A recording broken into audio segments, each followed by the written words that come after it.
Hello and welcome to Two Words Wolves Pod. I'm Ryan Eichten, and with me today is Leo Sun. Leo, how you doing? I am tired. I'm tired in real life, Ryan. I'm tired of Wolves basketball a little bit, but I like to quote a famous Chinese philosopher that once said, if you're going through hell, keep going.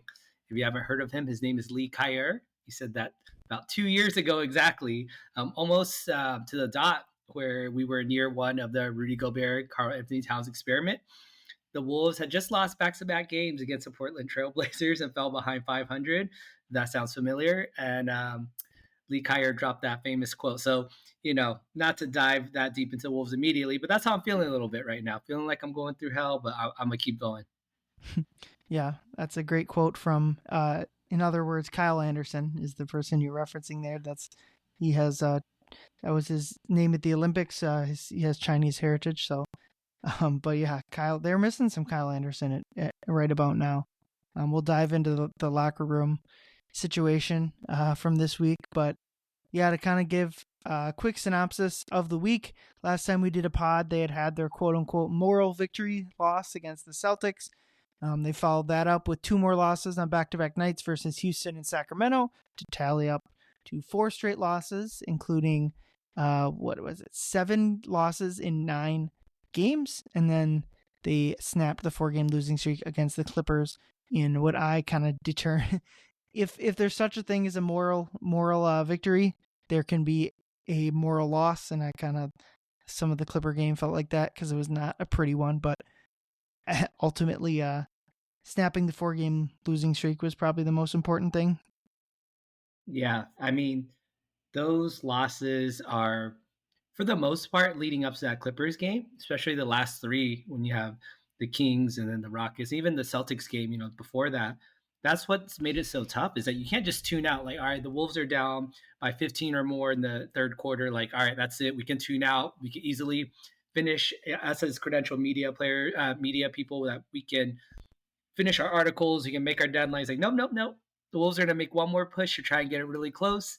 And then you got to scrap everything that you wrote previously, and then just for them to lose again. And even from a fan perspective, it's tough to watch because you think it's over, and then they pull you back in just to let you down one more time. So I think that's part of why I've been feeling so tired of these Wolves games as well, too. So yeah, for sure. You sent out a Blue Sky post about it was just like 3 different scores from each of the last 3 games where they were down big, came back, and then lost. I'll play a quick clip from Finch that kind of echoes what we've all been feeling, just kind of the repetitive nature of a lot of these losses. I mean, listen, it's like Groundhog Day. I mean, we're playing the same game every night, right? Like get down, fight back, run out of gas, can't close. That's what we've been doing. Yeah, I remember sitting there hearing him say that after the Kings game and be like, yep, that is exactly how I feel about the current state of the Wolves, that they are just, it is the same game over and over. They broke that streak a little bit with the Clippers game, but it still had elements of that. Like, just you feel like they're doomed, then you feel like they've got the game in hand, only for them to let it slip through their grasp at the end. yeah, it's almost as if Chris Finch can make an impact on whether or not we're going to be seeing Groundhog's Day every time. But no, I mean, I feel it though. It is something that we're getting used to, and hopefully this is the turning of a page, that Clippers game. So yeah, I'm with you on that. Yeah, let's hope so. We can dive right into it. Howl or foul. We'll start with kind of the first 2 games of this last week. The overtime loss to Houston, where they were down most of the game, came back late, like we said, ran out of gas at the end, and then probably the most brutal loss, maybe not of the season. Certainly the players took it that way, to Sacramento, where they're up 10 points late, just for Sacramento to score on 11 straight possessions to win that game. Sacramento has been their rut buster so far this year, where every time they've gone on a losing streak, Sacramento's been there to get them a win, but not this time. So Leo, the big thing that I kind of took away from being in the locker room that night was just kind of the difference between the Timberwolves struggled mentally more than the X's and O's of it all. So howl or foul, that the Timberwolves struggles right now are more mental than strategic or X's and O's. I'm saying this is a foul. And the reason I say it's a foul is because I feel that it's equally both. It's a chicken or the egg type of thing. Is one is feeding the other and the other could be feeding the other, where primarily for me, the first thing I noticed that yes, the lack of effort and the defensive lapses, especially coming from Julius Randle and Anthony Edwards, those are mental lapses, right? Those are those mental struggles, those like lack of focus, lack of execution. That yes, that's part of it, but I think that players playing out of their position and some of the rotation issues and everyone having to watch and adjust that like ants, like okay, well now it's going to turn the ball over at half court, or Dante's going to just turn the ball over, penetrating too deep, and he can't get into his rhythm. And obviously, those two guys can't get into their rhythm either. And I think it's affecting their mental sharpness. And so I think the X's and O's on Finch's side is affecting their mental execution because the players are having to adjust on the fly, or not even on the fly, but they're just obviously have shown that they haven't been able to adjust play out of position. Even talking about Julius Randle and Nas Reed playing out of position a little bit as centers. Like they're not centers and they're really struggling playing defense, especially as centers. And so when that combo fails and they see themselves failing defensively, those are two players that sometimes they let their lack of defensive production or they're getting scored on affect their offense as well too. And so, you see their mental struggle because of the X's and O's are lacking. So for me, I'm saying foul because I think it's both X's and O's equally as it is the mental lapses.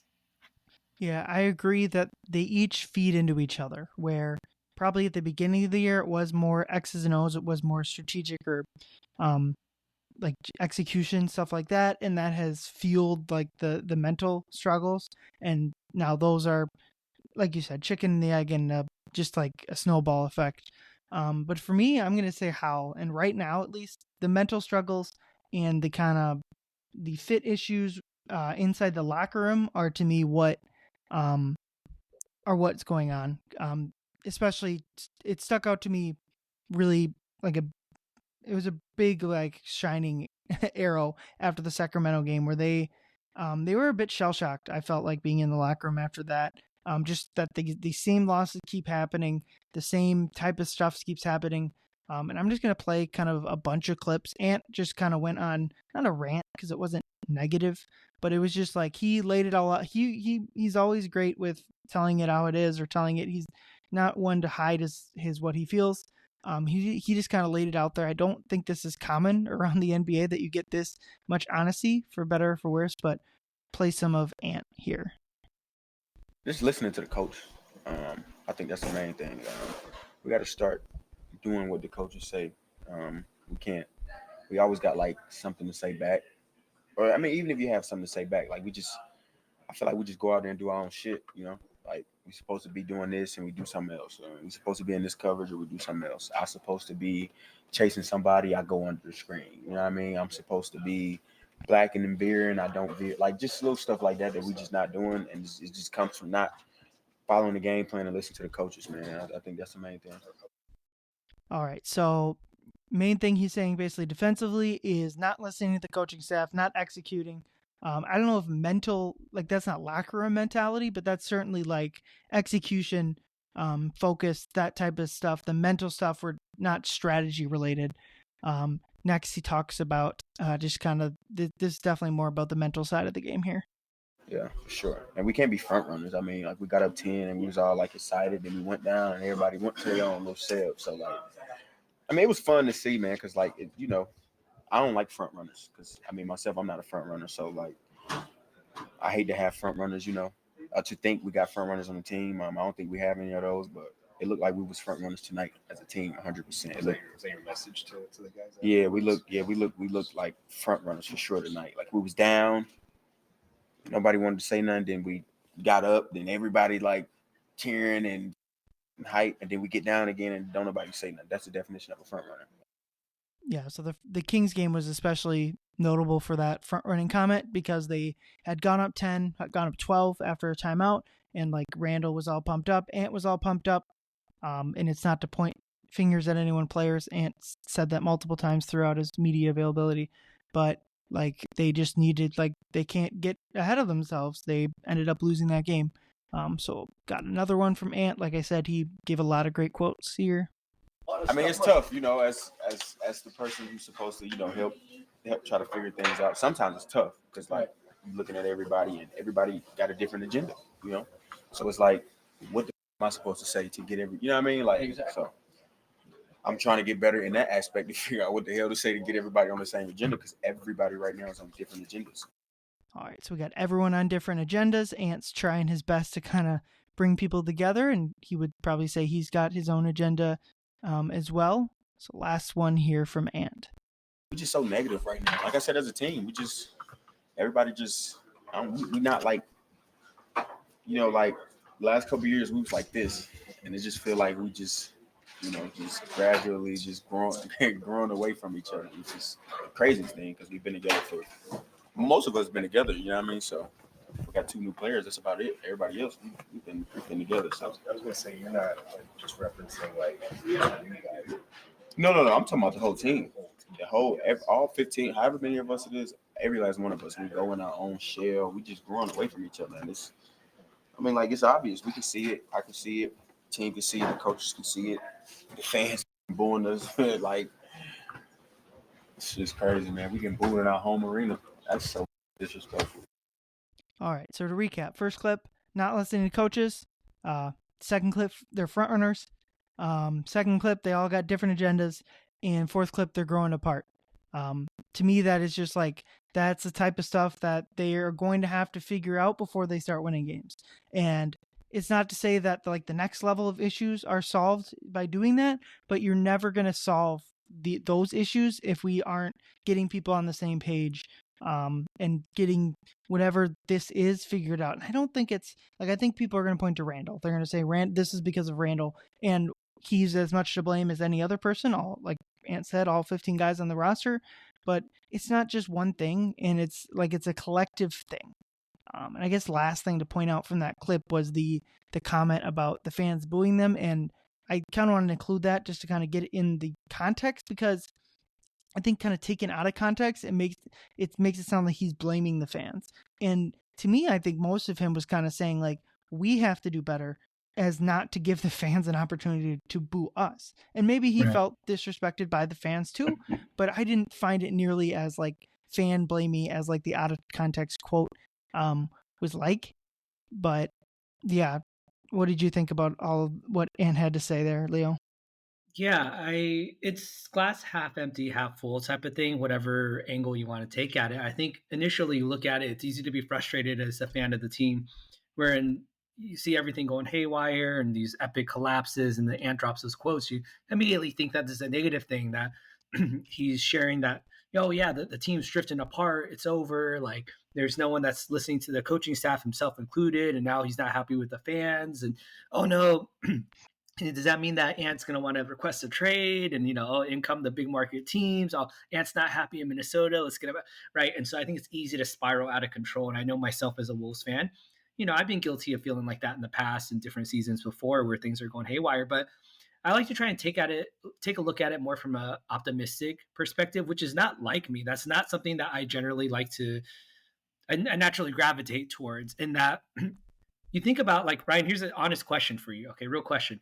Who's the vet on the team right now? Mike Conley. Right. So Mike Conley is a vet. So you would expect someone like Mike Conley, even though Mike's a very professional type of guy, like he's not one to necessarily point fingers and to, get into, his teammates' faces, but you would expect that with someone as seasoned as Mike, that this type of stuff is being handled, within closed doors or within the locker room when media is not there. And I know that in certain other games, like they've had little, players only type of meetings at halftime and things like that. But I think that, yes, Mike maybe is doing his part, but I think that's kind of what Ant was alluding to, is that we don't have maybe some of the same voices as, say, a Cat or a Kyle Anderson last year, who maybe would be the people to kind of call out their teammates. I know Kyle Anderson certainly would. And so I think the fact that Ant is doing that now, he's being the guy who's willing to step up and be like, you know what? If we're not going to have someone who's a vet that's going to step up and that's going to really like take accountability for these things and really say like, hey, like things need to change, it's not okay, then that's great. And I think that's good. And so I do think of that as a good thing. Now, is that an all be all? No, I mean, it's just all talk. He's got to put his money where his mouth is and really like show that. And we kind of saw that with the Clippers, the Clippers game, which we'll get into a little bit. But Yeah, I mean, I think booing is, I don't know. Fans have a right to boo, I think, but it is on the team to put out a better effort out there. I mean, we've talked about this offline about, I mean, tickets aren't cheap these days. The weather's not great. We're just strolling into Target Center on a nice evening to go catch a game just to watch them do the same thing they've done for 3 or 4 games in a row now. So I can understand why fans would be upset and booing, but I think there is a line between giving them, a little bit more of a leash in terms of, all right, well, the game's only halfway over. Relax. You don't need to be booing that fast versus like, yo, like we're booing because y'all need to step up and change. Right. So that's how I feel about it, though. Yeah. And with the booing, I just thought it kind of was a bit overblown, and maybe that's just me being a bit too online nowadays, as many of us are. But it kind of did reverse in the Clipper game where there was many high hustle plays or many like where they got a bunch of offensive rebounds, and the crowd was like clearly appreciated that and gave them love. So it goes both ways there. And it didn't seem to be a huge issue. Ant just said, I mean, that's like that's literally the last thing Ant said in his media availability. So, but yeah, just to kind of give like a little bit of like background on what kind of happened after the Kings game. Obviously, Finch gave his presser about what went wrong, what the state of the team is.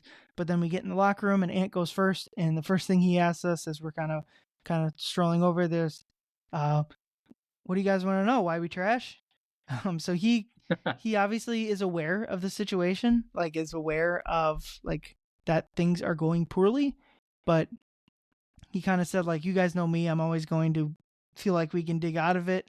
And it didn't seem like that was like he was disingenuous with that. I think they all believe that they can dig out of it. Finch had a great quote. It was something like, the difference between a player and a coach mentality is a player never thinks you're going to lose again, and a coach, when things are going bad, never thinks you're going to win again. And I kind of think that that's necessary mindset for each type of person, where like if you're a player and you're going to get down even after the worst losses, it's just going to snowball.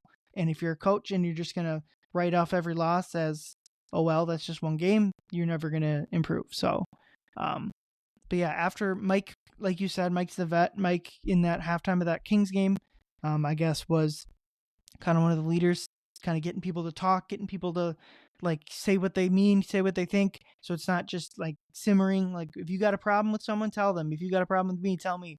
And then as we're leaving the locker room, Mike could have just said nothing. Could have said Happy Thanksgiving and walked out. And he kind of said like, don't worry about it, guys. We'll figure it out. We got this. So that was kind of interesting for me to hear that like, Mike was willing to like say that. And like, to me, that just feels like they believe that they're going to come out of this, whatever that form of their team means. But I just think they did seem like kind of confused and shell shocked. Like, why does this keep happening? I don't know. It's crazy.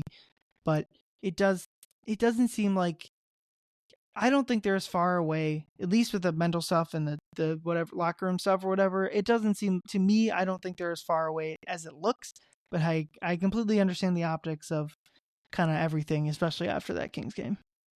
Yeah. I mean, I like that you added that Mike Conley bit there at the end, where I'm not an armchair psychiatrist in this, but I mean, you want to compliment sandwich it, right? Where it's like, you don't, when you're done shooting hoops, you want to leave on a make, right? It's like, obviously Ant's words weren't, such a positive tone, I guess you could say. And so, Mike hopefully is stepping up to be like, hey, don't worry about it though. Like this is part of the growth. And so I think inspiring that bit of hope, hopefully, it'll go a long way. So, yeah. Yep. But kind of the worst and best thing about the NBA is there's always another game right around the corner.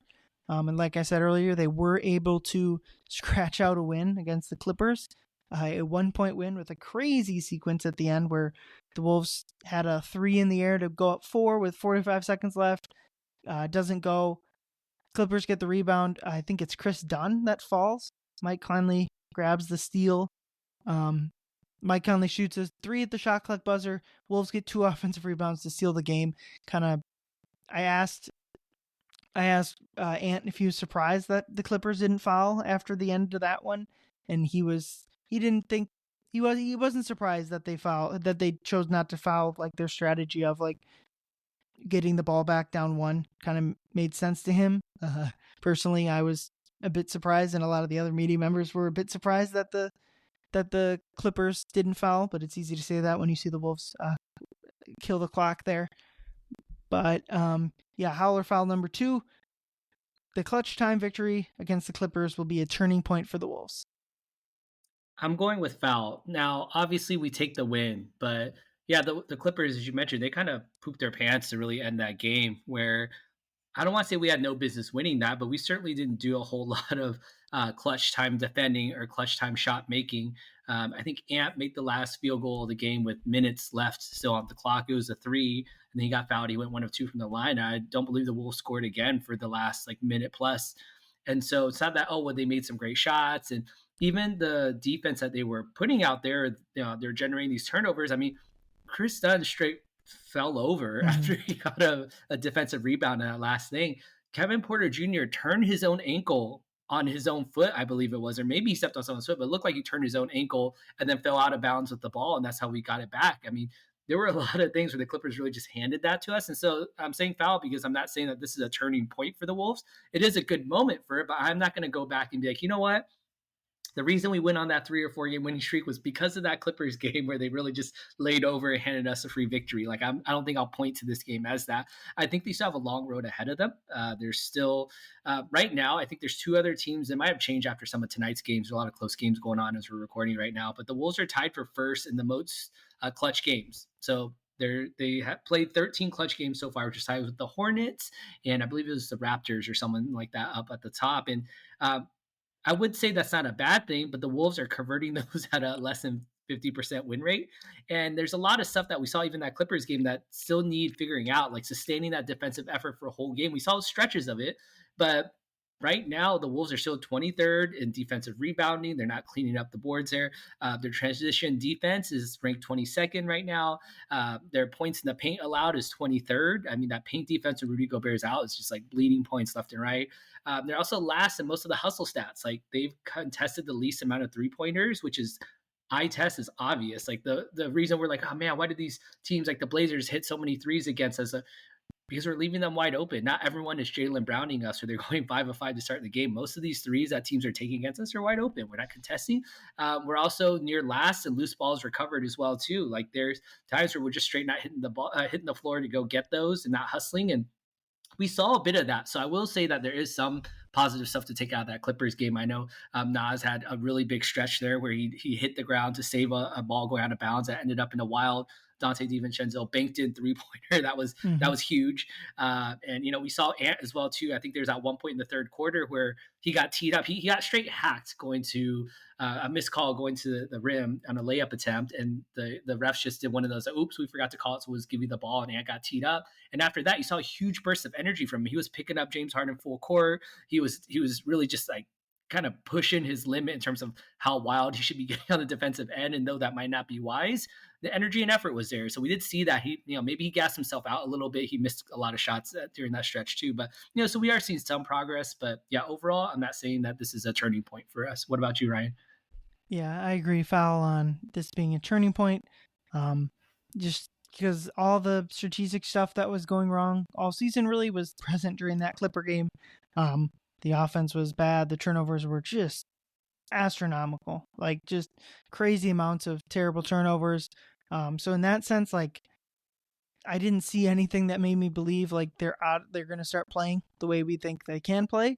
But I do kind of think it might end retroactively be a turning point where, I don't mean to mock it, but maybe they start going on a run and they start winning games, and this happens to be the first win in a string of games. I don't know, but yeah, it did not feel like a turning point in terms of their quality of play. Their offense is falling all the way to 17th in offensive rating.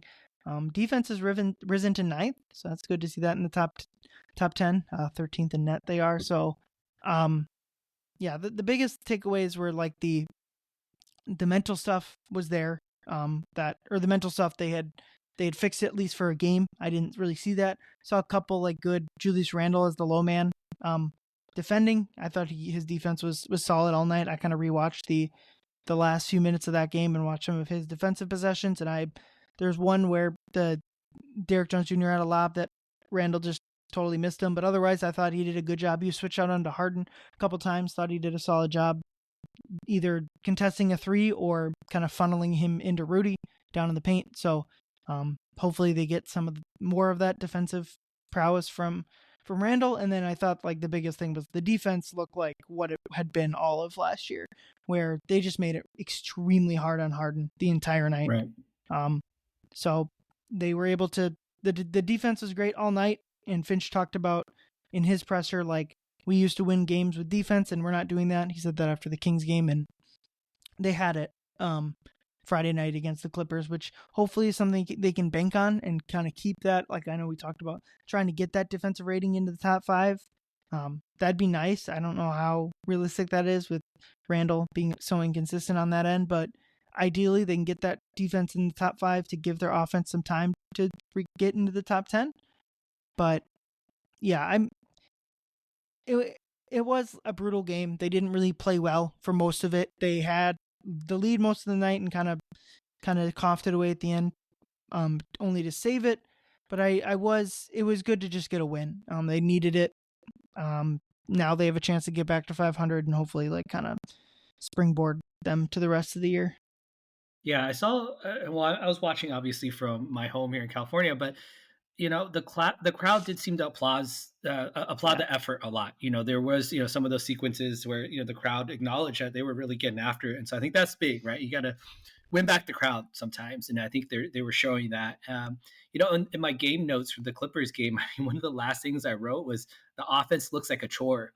Like, it looks like they're not sure exactly what they should be doing, and that's concerning considering you think that the two players that we added aren't necessarily defensive specialists that we're adding to the team, and Dante and Julius Randle. So you would think that the offense would be the thing that wouldn't be struggling so much. But yeah, I mean, I agree with you. It was good to see, some of the positives. I think having Mike out there again for another game was great. I mean, he had a couple really big plays as well too. I mean, he corralled in that Chris Dunn turnover.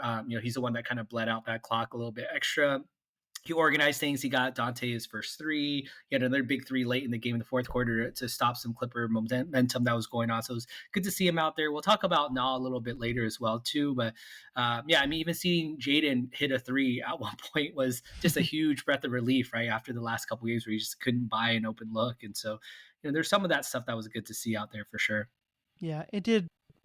It does, like, they have offensive issues besides just shooting, but it did feel like for a little bit, it was just like, if they just start hitting some open shots, they're at least going to like win some games here. Cause like some of the open shot making has just been brutal, and they kind of got a little bit, lucky is not the right word, but the shooting variance, if it was closer to their side than the Clippers side that game. But I did kind of go through and see who was missing their open shots, and using Synergy's definition of open shots, the guys that were missing open threes for them were like the exact guys you'd point to as like, well, if you're going to give up a 3, let's give it to those guys. So like Derek Jones Jr. missed a couple, Chris Dunn missed a couple, Mo Bamba, Terrence Mann. Like, they did a good job, like funneling, not letting their great shooters get looks. All of Harden's 3s were pretty contested, including a couple where they actually fouled him. Play, so they did a good job there.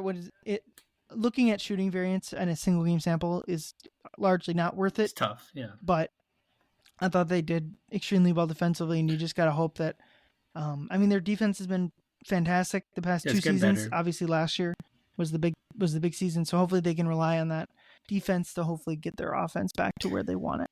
Yeah, I mean, some of these stretches where they just are turning it over like back to back possessions. Like, there was at a certain point to open the second half, I think it was 3 straight turnovers, and they were of live ball like variety. They weren't like, offensive foul, or wasn't like, 3 seconds in the paint. Like, they were just straight throwing it, just really just making their passes and just obvious where they're going to go with it when they're trying to reverse the ball. I think Jim Peterson called it out on the broadcast. Like, you can't stare down your guy when you're reversing the ball and not expect them to jump the passing lane for. And they had those 3 straight to start the second half. And even later on, there was, I mean, right after those 3 straight live ball turnovers, there were 2 more turnovers. It was like 5 turnovers in less than 3 minutes that happened to open the second half. And you can't have that if you're already not hitting your open shots. And so, you do take, I don't want to say the Wolves got lucky, but yeah, a little bit where they made a lot of mistakes for why they should have lost that game. And so again, luckily they were able to pull it out. Their defense did, like you said, funnel the shot selection to where they want to go. But yeah, it was a rough game overall.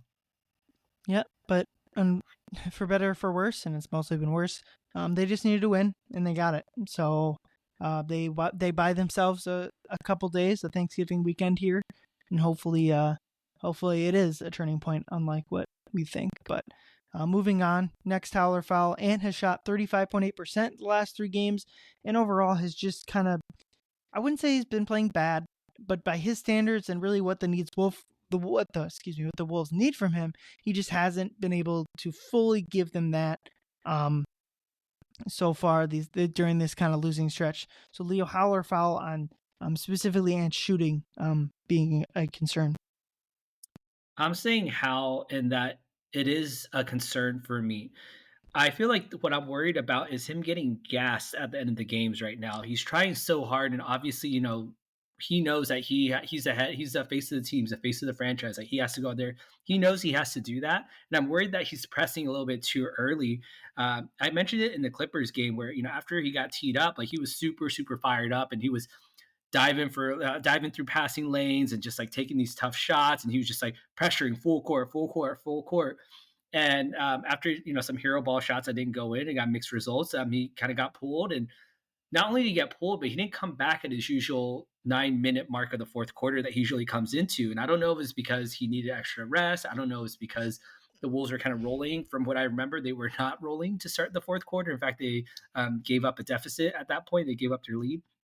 But Ant didn't come until later. And so I'm worried that he's really gassing himself out, and that's starting to show now, because early in the season, he was hitting a lot of those shots and seemed like, at the end of the fourth quarter, like, give him the ball, and look, I'll give him his credit. And in the Clippers game, like I mentioned, he's the only one that scored any points in clutch time. He scored for the Wolves only 4 points in clutch time there at the end. And so, most of the game has really devolved into, all right, well, we got to give it to Ant, see what happens at the end of the game. And usually I'm okay with those chances, but I don't like those chances if he's trying to hoist the team on his shoulders for the first 3 quarters of the game as well, too. So for me, I'm going to say how, in that I am worried about it. Yeah, personally, I'm going to say foul. I just think it's the percentages specifically, I just think is a shooting slump, and he'll pull out of it. He's shown such an ability to get open 3-point shots and knock them down that I don't think the shooting specifically is the problem, but I agree with you that there's just something half step off from him the past couple weeks. And I think, like, you talk about him being a leader, and that's like the biggest thing to me is he is going to be the number 1 leader on this team. They don't have Kyle Anderson. Cat's obviously gone. And while Mike is still a big leader on this team, his play just because of his age is not where it was last year. And so it's harder to be a leader when you aren't like one of the best players on the team necessarily anymore. So they're going to need him to step up. And so it's not the shooting, like, or the missed shots that bother me. It's kind of the, like you said, seemingly getting tired. The lack of defensive intensity at times is frustrating, because I think that feel like people look to him to like set the tone there. And I think some of the defensive stuff, like he talked about not listening to the coaching staff, that type of stuff is on Ant as much as anyone. And they need him to be better there. I mean, losing regular season games can be overcome, but by the playoff time, they are going to need him.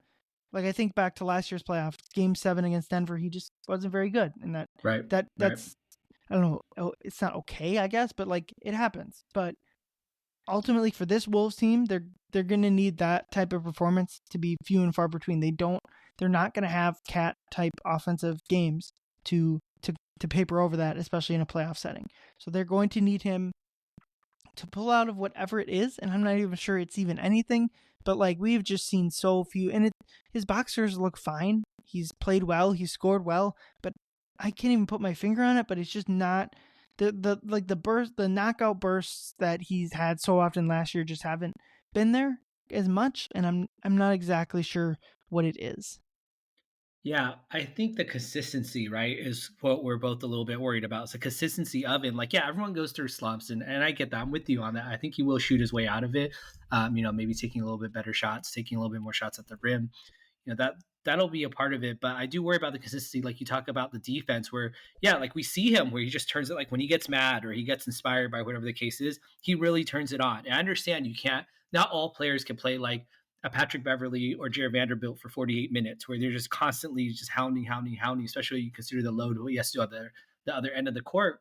But we need to see a little bit more controlled Ant on the defensive end, where he can't be the one that's giving up backdoor cuts. He can't be the one that's not boxing out and then pointing at other guys after. I mean, if he's the leader of the team and then you're Jaden McDaniels and you're seeing Ant, you're the star player, like not doing the little things, then it's like, well, then why the F do you have to do it, right? If he's not doing it. So we need to see more consistency both ends of the court from Ant. So I'm worried about it a bit. I do think that he can come out of it. As we know, the schedule's not going to get any easier coming up. We'll talk about that later in our show today. But yeah, it's a concern, and I have faith he'll come out. Yeah, I agree. We just hope it happens sooner than later, I think. And I definitely agree that he's going to have a stretch kind of like he did last year where he's like, he's going to be an MVP type player. But right now, like, I think when thinking about like what the Wolves could or what we want them to be, it really includes Ant being a first team All NBA type player. And I don't think he's really been close to that so far.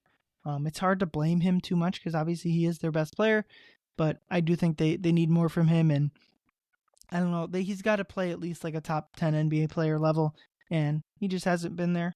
So far, it's still, we always say this, but like 19 games is a small sample, and he has had obviously fantastic games within there. So yeah, I don't like comparing players all the time in a vacuum because it's different situations, different team makeup, all that type of jazz. But you really think about like the Shai Gilgeous-Alexanders or like the Luka Doncic's, where they are consistent almost on a night in, night out basis, right? Like they do what they do. It's not going to be like, oh, well, every now and then they're going to turn on, or just for a couple bursts of a game that Shai's going to score, or that Luka's going to get it, his teammates involved. Like it's all throughout the game, and that's what I think that next level for Ant is being consistently good throughout the entire game, not just be like, all right, well, I'm gonna just wait for us to keep it close by the fourth quarter. I'll come in and try and score our way out of it, right? Yeah.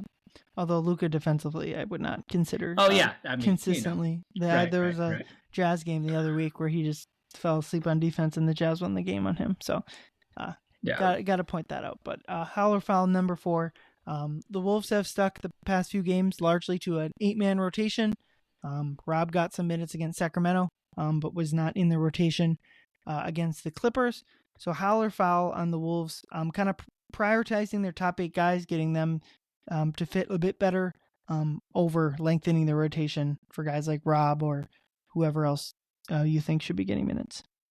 I am going foul. Now, I understand that Coach Finch is trying to get the top 8 figured out. There's so much of a mess that the only way, through hell is through hell, is to keep walking, right? Where it's like he's got to figure out what's going on with this top 8. I get that. But I am deathly afraid of any type of, and I am gonna imaginary knock on wood right here. I don't want to get my dog all riled up right now, but I'm knocking on wood right now that we don't suffer any type of a long-term or serious injury to one of our top 8 players, because I am worried what's going to happen if that happens. If we lose a player for whatever reason, that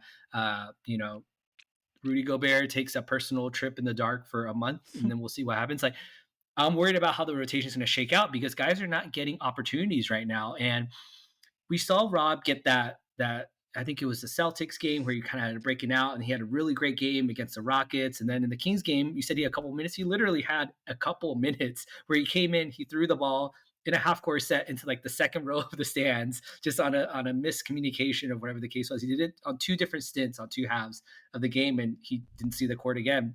And we didn't see him also against the Clippers at all. He didn't take the court for a single minute.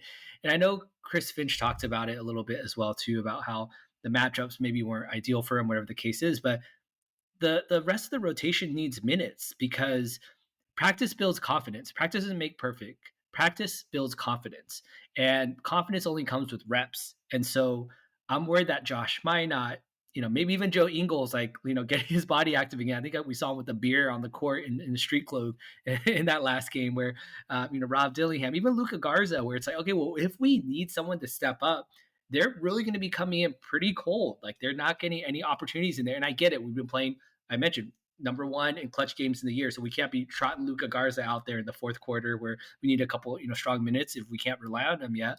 But that's kind of on Chris Finch to figure out. It's like, well, maybe in the second quarter, you have to run him out there a little bit. You have to start lengthening that rotation because, again, I highly, highly doubt that this top 8 is not going to miss any significant games for the rest of the season.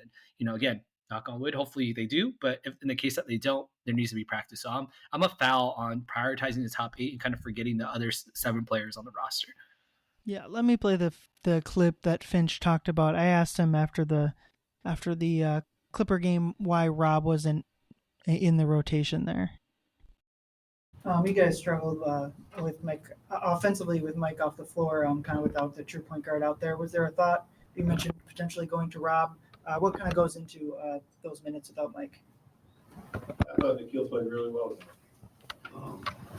I wanted to make sure, I'm trying to get back to Nickeil in the rotation, and I already talked about, what I thought with Rob in this game as it pertained to him. And there was certain times of the game with Rob where I didn't think he had a great matchup, and I knew it would be a lot of small pick and roll if we put him in there, and with Harden. So I was trying to avoid that. The non-Harden minutes, kind of set up nicely for other things that were going on. Nickeil played really well, and I wanted to make sure that the way he was playing, I wanted to make sure that I got him back and even to finish the game, because they wanted them to have to guard us as honest as possible. All right, so there's Finch's answer specifically on why Rob was not in the rotation against the Clipper game. He did say earlier in his presser that he potentially tried to get Rob into the game and was not able to because the game kind of tightened up, which to me signals that they don't really feel like Rob is a plus player right now in the NBA. I think it kind of signals to me that they feel like they're going to lose minutes overall with Rob out there. So for me, I'm going to go Howell on them kind of prioritizing their top 8. When it comes to Rob, I think it's just going to have to be a matchup thing. And specifically with Harden and the Clippers, I just think that is, like Finch said, that is about the worst matchup for Rob Dillingham right now. They absolutely would have put him, especially with Harden on, they would have put him in the pick and roll over and over and over. And we saw it against the Houston game where Fred VanVleet was just walking into open threes. It wasn't all Rob's fault, but that was a big part of it, is Rob was just getting screened out of plays. And it's not to criticize him. Obviously, he's had some great games, and he's trying his butt on defense, which the Wolves could use more of that defensive intensity. But I just think in this Clipper game, it just wasn't a good matchup. And so you could have tried to spot him against non-Harden minutes, and Finch, and that's a fair thing to say and a fair criticism. But I just think he talked about he wanted Na in there as much as possible. They weren't pressuring the point guard as much as they were other teams were, so there wasn't as many like just total terrible turnovers. So I just think that trying to find good matchups for Rob without totally like jerking around the rotation, which is what they would have had to do to get him into that game. And as far as Minot, he just hasn't looked good when he's out there. They tried him in the Boston game. He had a terrible defensive play, and just I don't know, for all the preseason hype he got, he just hasn't shown it. I think we know the positives and negatives of Luka Garza. I don't know. I just think, to me, prioritizing getting that top 8 to fit and all that locker room stuff we talked about, the top 8 they got is going to be the top 8 that is going to win playoff games for them, hopefully. So they need to figure out that before they can start working in other rotation pieces, to me. I understand people want Dillingham out there, and there's certain parts of the Sacramento game I thought he should have been out there. But ultimately, if you're just trying to win games right here, right now, their top 8 guys are the spot. And when and if they have injuries, that'll be the time to me to start mixing people in. Yeah, I agree with you on certain parts of that. I do worry that, I think there's guys like, Terrence Shannon and, they deserve some minutes. I think that we need to start giving them some time out there. And again, I do understand winning the playoff games, that's the most important thing right now. Or sorry, getting ready for playoff rotations is what's most important right now. But again, I think we've had the luxury of not having to deal with any injuries yet. And so I think that I would worry that when that time comes, I'm like, all right, well, we're going to just lose a couple games here because, none of our non-top 8 guys have really played any extended minutes, and now they're just kind of learning on the fly. I don't know how many Greg Monroe, 10-day contract games that we're going to expect to come in that's going to come and win us a game out of nowhere when we're hurt. But yeah, I mean, again, until it becomes an issue, maybe it's not. But right now, yeah, I do hope that I'll be honest. I'm a guy. I watch a lot of Iowa Wolves games. I like seeing the young guys that maybe get an opportunity, and so I have a little bias in that. I just want to see them get that shot up there. Where Terrence Shannon in 2 or 3 games that he played there, he looked way too good for the G League. And I'm not saying that he's going to be a world beater out there, but at some point, I mean, if he's going to offer some support in terms of being able to attack the rim, put pressure on the rim, being able to bring some defensive tenacity out there, then why not give him a shot where you have guys that are really struggling to be able to put it together out there. So, there's a yin and yang with it where you got to find the right balance. And, Coach Chris Finch is someone that I'm so very high on. So I'm not necessarily thinking that he doesn't know what he's doing. I'm not on the fire Chris Finch camp or anything like that. So obviously he knows what he's doing better than we do. But yeah, I'm just a little scared of what may happen potentially. Yeah, I agree. And I think they should be, especially Rob, getting his minutes would probably be good, but ultimately I just totally understood why he wasn't playing in that Clipper game, just because of Harden specifically. They were targeting any guy out there with Mike or whoever. To me, the lineup changes that I would want to see are, I'm also not a big change starting lineup guy, because I ultimately don't think it's as important as who finishes the game. So for me, I would want them to kind of, you can start who you want to start. Specifically, Julius should probably keep starting if you want any chance of keeping him mentally engaged. But at the end of games, to me, you got to play your 5 best guys. And they started to do that in the Clipper game. Knob closed for, I believe, Jaden, and that was what needed to happen. And I think there's probably going to be games, and probably already have been games, where Nas needs to close over Julius or Jaden if they want to play big, if they just play your 5 best lineup and not worry about the politics or the contract stuff of it all. Yeah. I think that there will be a point. I think we're getting to that point already right now. We're seeing all right, it doesn't matter about your ego anymore. It's about winning games. And if you're not going to defend a simple backdoor cut, then maybe you shouldn't be in the game at the, at the crucial time. So yeah, I'm with you on that. Awesome. Yeah. Let's move on to our Apex Alpha of the week. Who was the leader of the pack for you, Leo? Oh, baby. It's none other than Nickeil Alexander-Walker, Mr. Gorilla Nuts himself. He is Apex Alpha. It's pretty clear that he's been the most impactful player in these last 3 games. He might not have the most points. He might not have the best plus minus, but when he's out there, he's playing his ass off. He's the definition of a star, of starring in your role as a role player. And as much as we give him crap, and I know I give him crap sometimes for he can't bring the ball, he can't break a full court press on his own, or sometimes he's just throwing these terrible entry passes or whatever the case is. Yeah, there's things that he's not great at, but that's also not what we're expecting him to do, is to play full-time point guard, right? And so I think once he really kind of got that shift where it's all right, okay, now I know what I'm supposed to be doing. I'm going to do what I'm so great at. He's just been a world beater out there. I mean, I joked about that, we need a Charles Barkley have a conversation meme about if people worry that are we going to be able to retain Nas this summer? Well, I mean, I think Nickeil Alexander-Walker has really seriously entered that conversation. I think should be a part of the calculus that Tim Connelly has to make. And how much money is he going to make? And how do we afford him on that? How much more important is he really going to be? Is he really just a guy all right, we're going to play him out, and if he gets offered more than $15 million a year, then it's see you later, Nickeil. It's no, I think if it continues going this way, where he's playing the way that he is right now, and again, we know he is who he is, right? He's not going to always be a knockdown 3-point shooter every single night.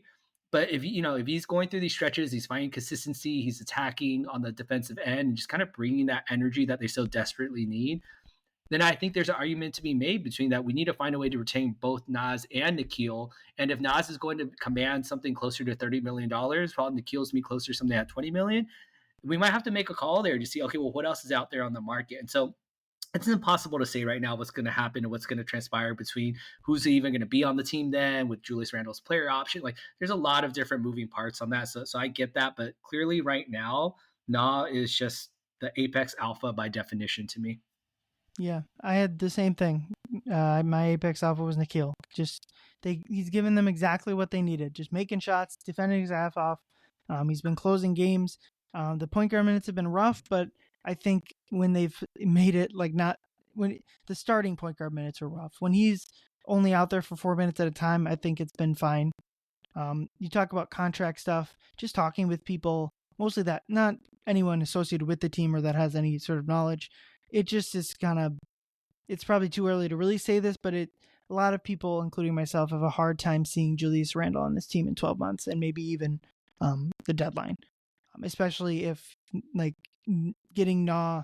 They're just not going to be able to retain Nah, Randle, and Naz Reid. And maybe probably even two of them might be tough, depending on how much they want to spend. So, like you said, it depends on what Nickeil's number comes in at. Tyus Jones got the minimum, so I don't understand what sort of contracts. To me, why wouldn't Tyus Jones get closer to the mid-level exception? It baffled my mind that no one was willing to give him a couple million more than the minimum. So maybe if Nickeil falls into that bucket, they'll easily be able to retain him because they'll be able to sign him for more than the minimum. But if he's going to get closer to the mid-level exception number, that's going to be tough for them to retain him and Naz. And I would guess Naz is going to be the biggest priority this offseason, assuming that I'd be shocked if he accepted his player option. He's almost certainly going to decline that because it makes financial sense for him. But we can move on to Prey of the Week here. My candidate for Prey of the Week, kind of talked about it before, was James Harden. I just felt like they did a very good job on him. Obviously, Harden had a good game. He's one of their only few good players, at least with pedigree, that they're running out there right now with their injured roster. But I just thought they did such a good job on him.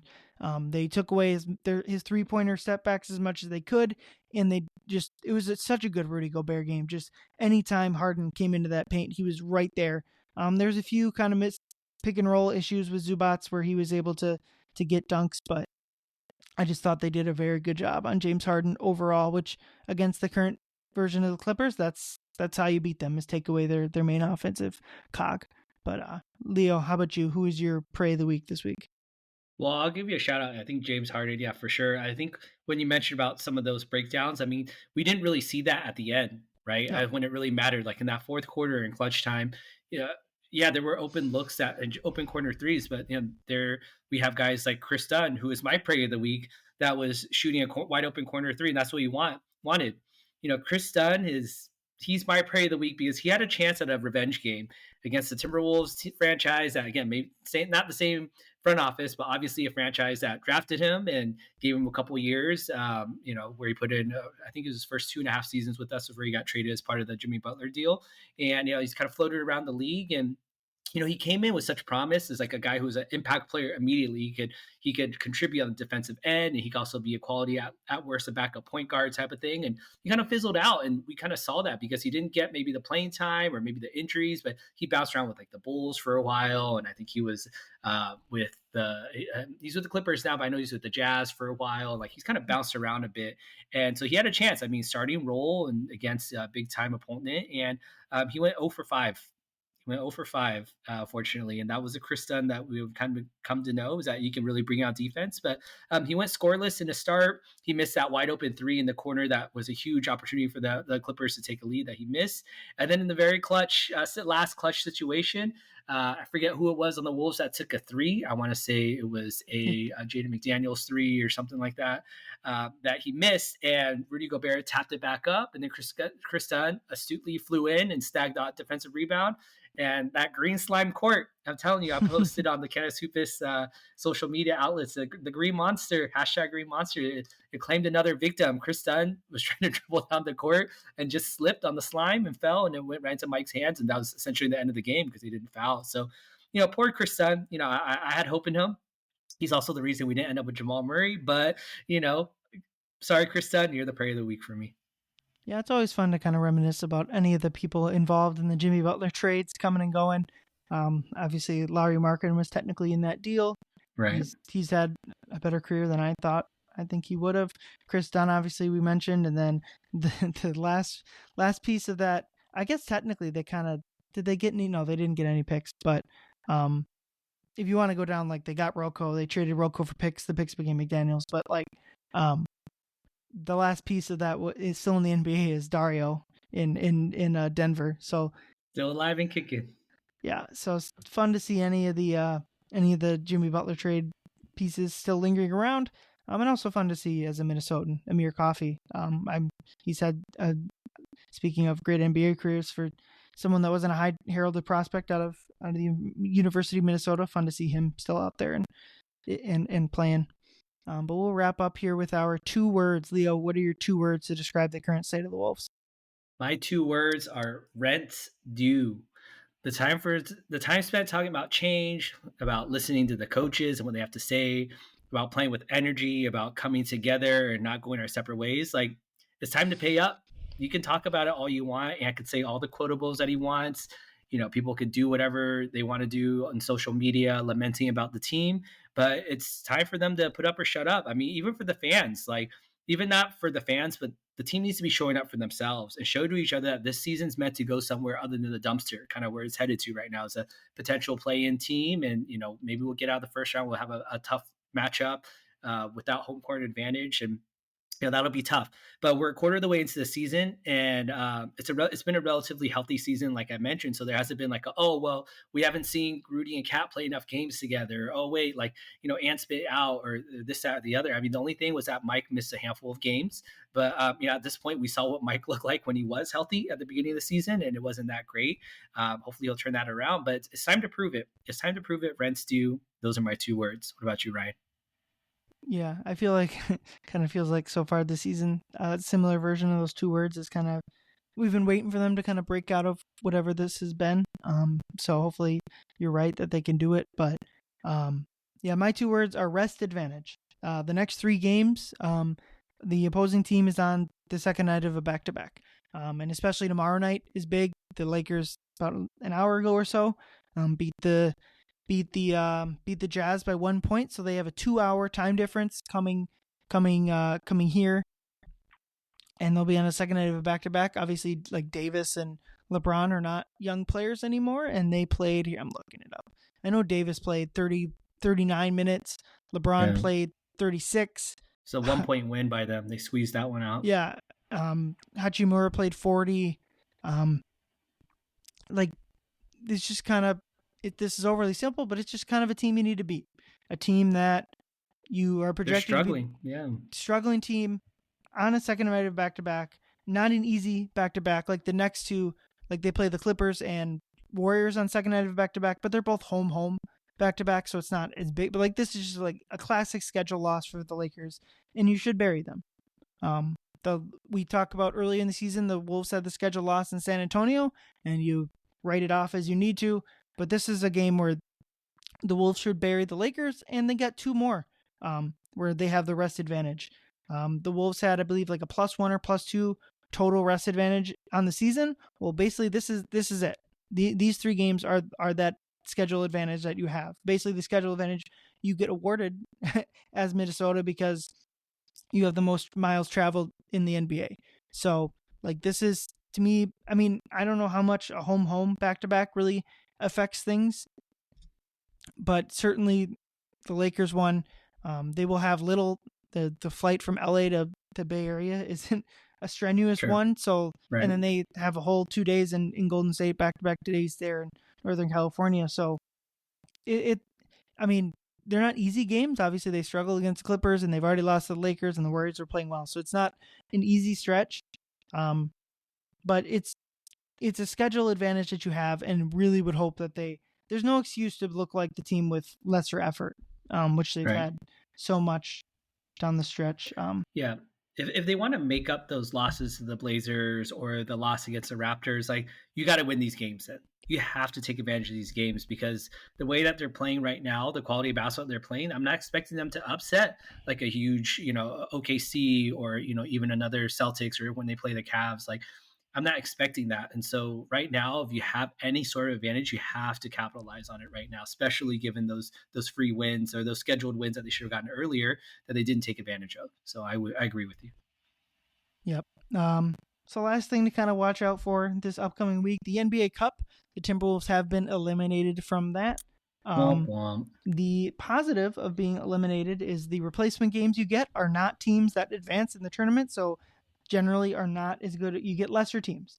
So the 3 teams that they'll get a home and a away game added to the season. The 3 home games they could potentially get are the Grizzlies, Lakers, or Mavericks. The note there is if none of those teams have currently clinched, but the Mavs, I would guess, will likely make it. They are, if they win their last remaining game, they have the point differential. That means they will also almost certainly make it, barring multiple teams winning by like 40 plus. So so out of the Grizzlies, Lakers, and Mavericks, you probably want, if you're looking for something to root for on Tuesday night with the remainder of the NBA Cup games, I'd root for Dallas to advance and win their game. I can click here to see who they play. They play Memphis at home, so that's a tough one.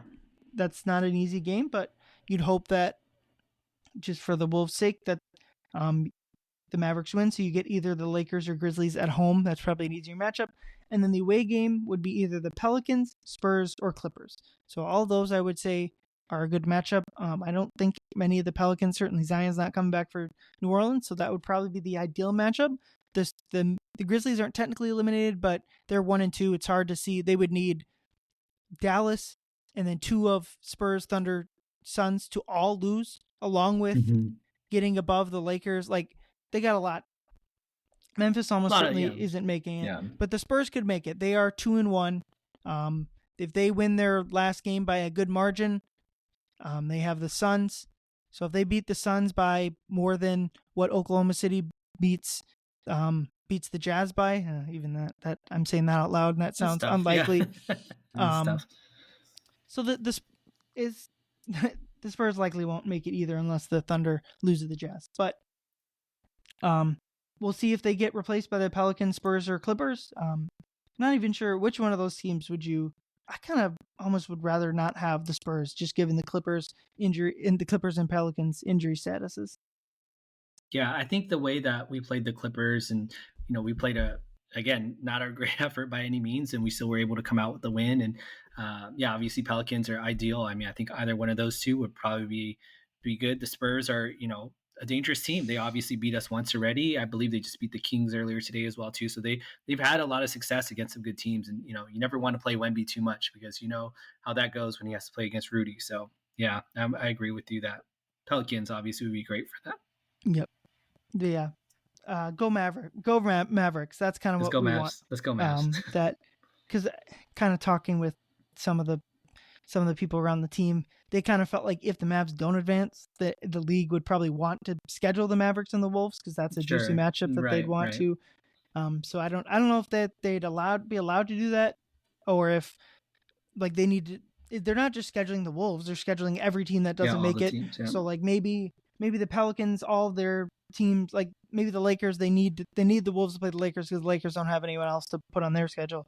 So I didn't do that full deep dive because it's not worth it. Let the NBA figure that one out. But I think the best case scenario is go Mavericks and you get either the Grizzlies or Lakers, which personally I would probably rather play. But that is where we're going to wrap up for the day. I have another pod coming out either Thursday night or Friday morning. So check that one out with another guest. But yeah, from me and Leo, thanks for listening. Thanks for listening, y'all. Make sure you get home, drive safe.